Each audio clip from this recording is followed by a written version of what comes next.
Baghdad में एक बुजुर्ग थे तो दर्जियों का काम करते थे। उस जमाने में ना खोटा सिक्का भी कभी कभी आ जाता था, चलता नहीं था कहीं भी। तो वो बाबा जी की दुकान मशहूर हो गई थी कि वहाँ खोटे सिक्के भी चल जाते, लोग दे आते थे खोटे सिक्के, बहुत सारे लोग दे देते, बाबा जी चुप करके कबूल कर ले, मशहूर हो गया। जो भी जाता खोटे सिक्के दे आता, बाबा जी कबूल कर ले। फिर शाम को ना घोड़े पे बैठ के जाते और दरिया में बहा।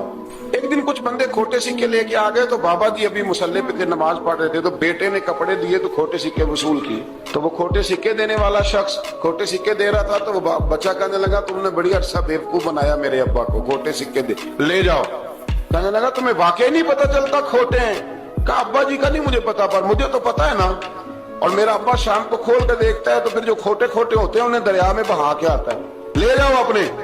उतनी देर में बुजुर्ग नमाज से फारिग हुए, कहने लगे नहीं नहीं बेटे रख ले, खोटे ही रख ले। कहा जनाब क्यों? फरमाने लगे मैं खोटे इसलिए रख लेता हूँ कि लोगों ने पैसों में मिला के दूसरों को भी तो देने हैं ना, तो मैं चाहता हूँ चलो बाकी लोग नुकसान से बच जाएं, हमारा तो गुजारा हो ही रहा है, बाकी लोग नुकसान से बच जाएं। और फरमाया फिर मैं शाम को जाके दरिया में डाल के आता हूँ कि कहीं मेरी औलाद भी इनको आगे ना चला दे। मैं चाहता हूँ कि और लोग इस काम से बच जाएं। दरवेश कहते हैं कि जब उस बाबे का आखिरी वक्त आया ना, तो जो उसने जुमला कहा मेरा कलेजा फट गया। आखिरी वक्त जो उसने दुआ मांगी, तो फरमाते हैं मेरे अंदर वजद और कैफ की सूरत पैदा हो गई।